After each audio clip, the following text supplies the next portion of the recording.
ដើរលេងក្នុងភូមិស្ទីផ្លាយខុងគេសក់បាសចិញ្ចាំស្លុយមើលទៅដូចកាតែចិត្តខ្ញុំស្លូតមិនដែលបង្កក់បញ្ហាទេអ្នកភូមិគេដឹងខ្ញុំនឹងក្មេងល្អម្នាក់ដែរព្រឹកឡើងភ្ញាក់ពីដេកមិនមែនទំនេរបោកផ្ទះដាំបាយជួយម៉ែធ្វើការដងទឹកកាប់អស់មិនឲ្យម៉ែហត់កាយ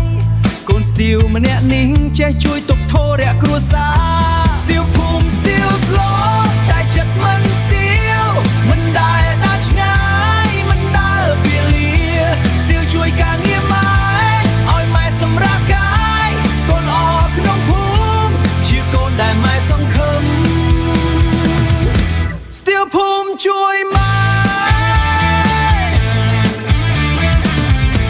ទូស្លៀកខោខើបយពាក់អាវធំធំ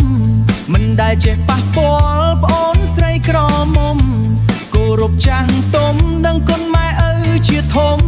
ស្ទៀវភូមិស្រុកស្រែមិនមែនស្ទៀវតាមរោងប